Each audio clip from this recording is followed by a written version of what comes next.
அரச பதவியை விட ஆன்மீக பதவியை மேலாக மதித்த இளவரசன் ஒருவர்தான் சிதம்பர நடராஜர் கோயிலை எழுப்பியவர் என்றால் ஆச்சரியமாக உள்ளதல்லவா? ஆம், அவரது பெயர் இரண்யவர்மன். கௌட தேசம் என்ற ஒரு வடநாட்டு பிரதேசத்தை ஆட்சி செய்து வந்தவர் சிம்மவர்மன். தன் உடம்பில் வெப்ப நோய் ஏற்பட்டு அதனால் வந்த தோல் சுருக்கத்தின் காரணமாக அரியணை வேண்டாம் என்று கூறி பல திவ்ய தேசங்களுக்கு தீர்த்த யாத்திரை புறப்பட்டார். இறுதியாக அவர் வந்த அடர்ந்த காடே தில்லைவனம் எனப்படும் சிதம்பரம். தன் உடம்பில் ஏற்பட்ட வெப்ப எரிச்சல் காரணமாக காட்டில் இருந்த ஒரு குளத்தில் இறங்கி தண்ணீரை தன் உடம்பில் தெளித்துக் கொள்ள கொஞ்சம் கொஞ்சமாக அவருடைய எரிச்சலும் தழும்பும் குணமாக தொடங்கியது. இதனை கண்ட சிம்மவர்மன் அங்கேயே இருந்து தினமும் அந்த குளத்தில் குளித்து வர அவரது உடம்பு பொன்னால் செய்யப்பட்டது போல் மின்னியது. இதன் காரணமாக அவருக்கு இரண்யவர்மன் என்ற ஒரு பெயரும் உண்டு.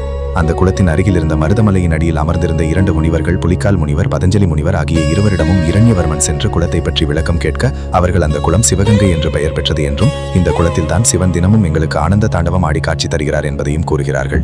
அதனாலேயே இந்த குளத்தில் தண்ணீர் உன் மீது பட்டதும் உன் உடம்பு பொன்னால் செய்யப்பட்டது போல் மின்ன தொடங்கிவிட்டது என்றும் விளக்குகிறார்கள்.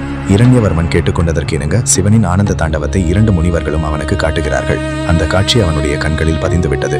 அவனும் 2 முனிவர்களுக்கும் பணிவிடை செய்து கொண்டு அங்கேயே தங்கிவிட்டான். இரண்யவர்மனின் தந்தை இறக்கும் தருவாயில் கேட்டுக்கொண்டதற்கிணங்க வசிஷ்ட முனிவர் இரண்யவர்மனை தேடி காட்டுக்கு வருகிறார். கௌட தேசத்து அரியணை பொறுப்பையும் ஏற்றுக்கொள்ள வற்புறுத்துகிறார். புலிக்கால் முனிவர், பதஞ்சலி முனிவர் இருவரின் வற்புறுத்தலின் பேரில் இரண்யவர்மன் கௌட தேசம் சென்று ஆட்சி பொறுப்பையும் ஏற்றுக்கொள்கிறான். பின் நிறைய குதிரை படையையும் யானை படையையும் பொன்பொருள் ஆகியவற்றின் தில்லை உனக்கு காட்டிற்கு கொண்டு வந்து அங்கே தில்லை நடராஜருக்கு கோவில் கட்டவும் ஆரம்பிக்கிறான். தன் மனதில் பதிந்திருந்த நடராஜரின் ஆனந்த தாண்டவத்தை ஒரு துணியில் சித்திரமாக வடித்து வைத்திருந்தான் இரண்யவர்மன். அந்த வடிவத்தை காட்டி அப்போது அந்த ஊரில் பிரபலமாக இருந்த நமச்சிவாய முத்து என்ற ஸ்தபதியிடம் நடராஜரின் உருவத்தை சிலையாக வடிக்க உத்தரவிடுகிறான். ஸ்தபதியும் உலோக செப்பு சிலை ஒன்றை உருவாக்கி தர அதை கண்ட மன்னன் மிகவும் மகிழ்ந்து போகிறான். செப்பு சிலைக்கு இவ்வளவு அழகு என்றால் தங்கத்தில் சிலை செய்தால் எப்படி இருக்கும் என்று மன்னனுக்கு தோன்ற ஸ்தபதியிடம் அப்படியே செய்ய சொல்கிறான். ஸ்தபதியும் மன்னன் கொடுத்த பொன்னால் சிலை செய்ய தொடங்க அவளையே வந்து ஒரு அடியவர் தன் கையில் வைத்திருந்த சில செப்பு காசுகளை சிலை செய்வதற்காக உருக்கி வைத்திருந்த பொன் குழம்பில் சேர்த்துவிட்டு சென்று விடுகிறார். தங்கத்தால் செய்யப்பட்ட சிலையை கண்டபோது அது தங்க நிறத்தில் மின்னுவதற்கு பதிலாக சிவப்பு நிறத்தில் மின்னியது.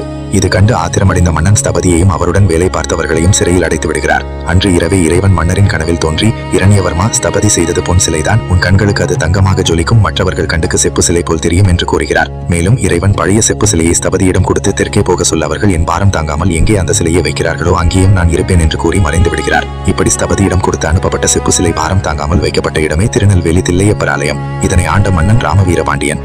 இரண்யவர்மன் அமைத்த கோவிலே சிதம்பரத்தில் அமைந்துள்ள நடராஜர் கோவில்.